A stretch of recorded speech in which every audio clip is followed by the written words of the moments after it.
All right, man. Psalm 57, 57 days in. 57, man. That was my number in high school in football. Football? Yeah, Yeah, baby. 57. It's fun. Linebacker right in the middle, Yeah, man. Fullback, chasing.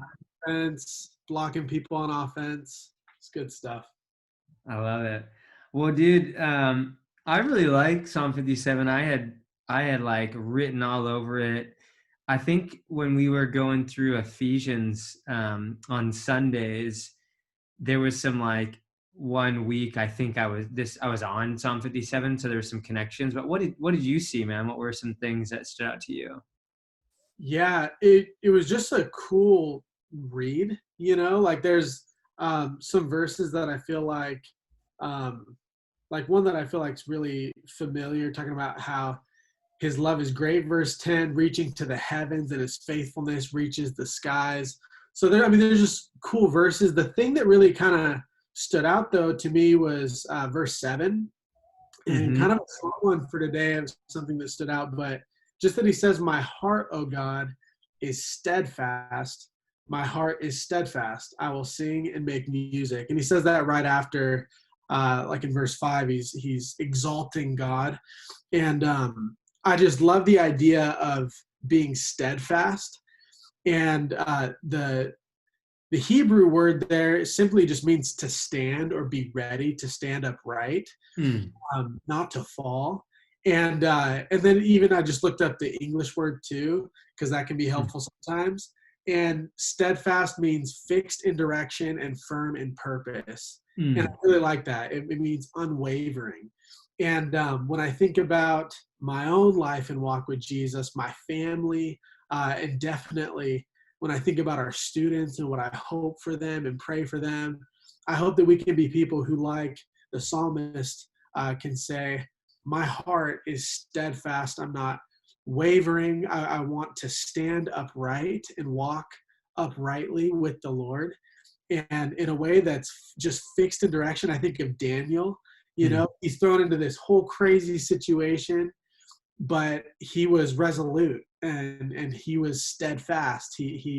Uh, he made a decision to be a godly man, and Mhm. no matter what came up, he stuck with that in a really cool way. He was unwavering, and I think of the new church in Acts chapter 2, Acts 2:42. It says they continued steadfastly. At Mm. least that's the New King James of it, but uh, they continued, and so just seeing that word repeated twice right there. Um, just kind of stirred me up to say, man, I want to be a man. I want to be a husband, a father, a Christian. I hope our students can be young people like that. So, what about you? Yeah, and then there's kind of cool. There's two things that, and I had written these down before, but they're still really true and super helpful, I think.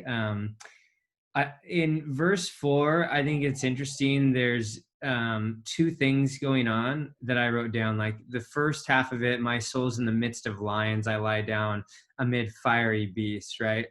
And I wrote that as sort of like, it's like evil in the unseen. And then the second half, the children of man, whose teeth are spears and arrows, whose tongues are sharp as swords. That's like evil in the seen. Like, so there's like evil stuff that's happening in unseen, spiritual realm that we don't see, but it's impacting us. There's evil that's happening that we can see, like the children of man, people that are affecting us. But then right after that, right, be exalted, O God.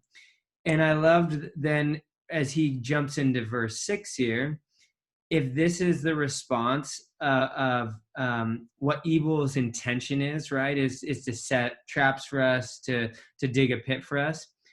Their evil is hoping that our response will be to buy into that.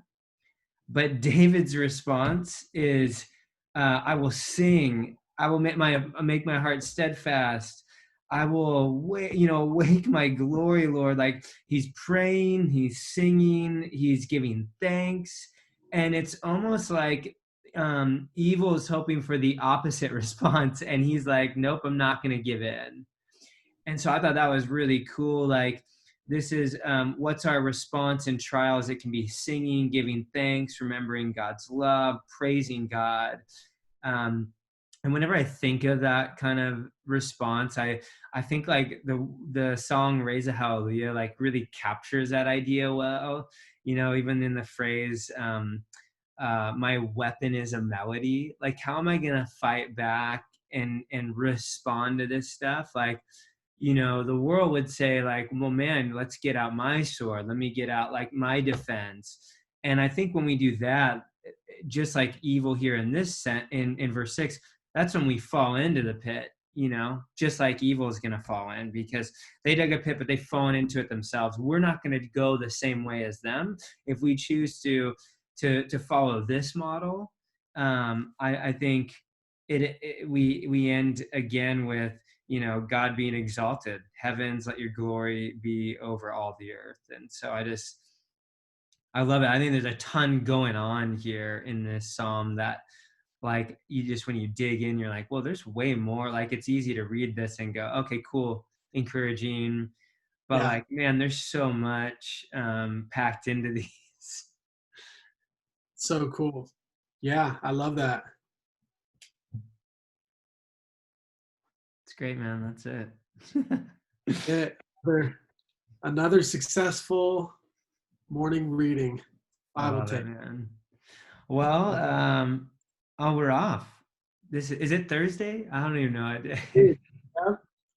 Yeah, the main reason I know is because we had youth last night, the That's Zoom. right. That's like that recalibrates The that and week. Sunday, but the at home life, right?